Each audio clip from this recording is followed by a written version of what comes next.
देखते हैं. The diagonal of a rectangular field is 16 meter more than the shorter side. If the longer side is 14 meter more than the shorter side, find the length of the sides of field. हम देखेंगे जो भी side dimensions दी हुई हैं वो सारी based है shorter side पे, ब्रेड्थ पे बेस्ड है. तो ऐसा करते हैं, पहले तो फिगर बना लेते हैं.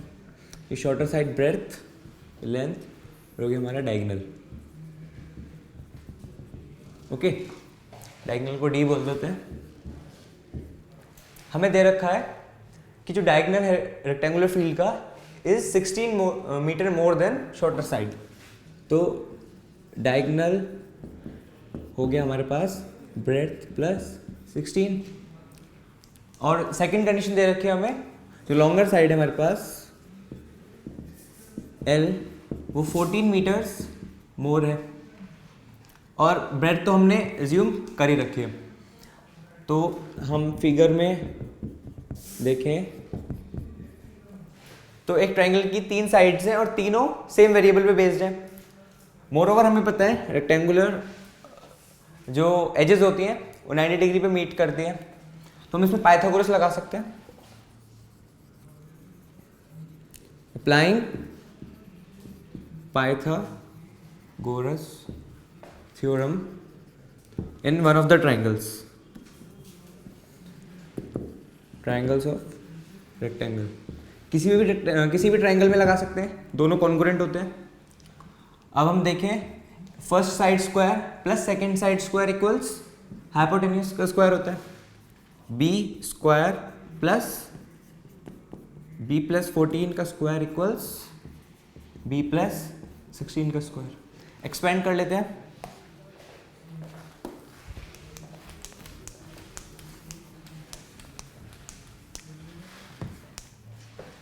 इसको एक्सपेक्ट करने क्या आएगा, ब्रैकेट ओपन कर लेते हैं.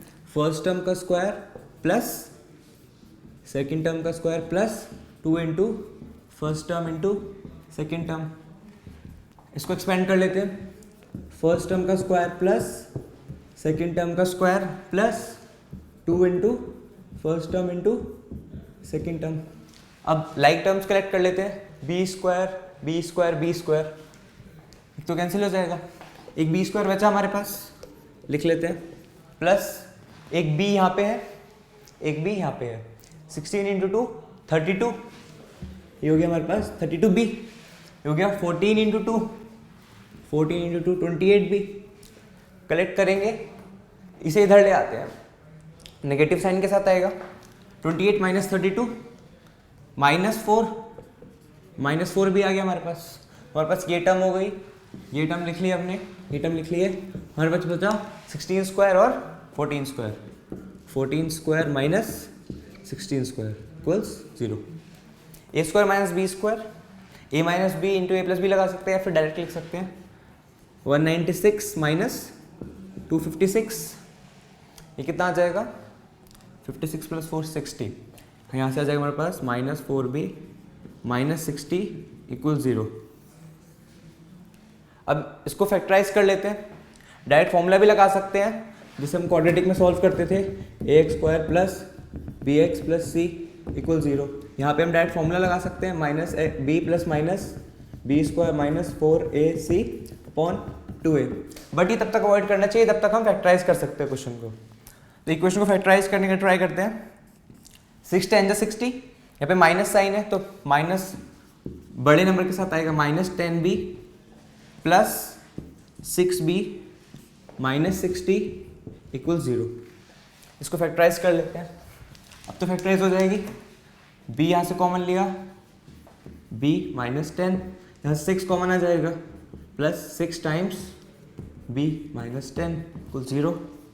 b minus 10 into b plus 6 equal 0. तो यहाँ से हमारे पास दो b's की वैल्यू आ जाएंगी, b equals 10 and b equals -6. अगर हम यहाँ छोड़ देते हैं क्वेश्चन तो हमारा गलत हो जाएगा, क्योंकि हमने ये ध्यान नहीं दिया b इक्वल्स -6 पॉसिबल नहीं है. क्यों? क्योंकि b हमने एक लेंथ मानी हुई है, b हमने ब्रेड्थ मानी है, और एक साइड की लेंथ कभी भी नेगेटिव नहीं हो सकती. तो ये b रिजेक्ट हो जाएगा और हमारा आंसर आ जाएगा b equals 10 metre. But question अभी भी कंप्लीट नहीं हुआ है. हमसे पूछा था find length of sides of field.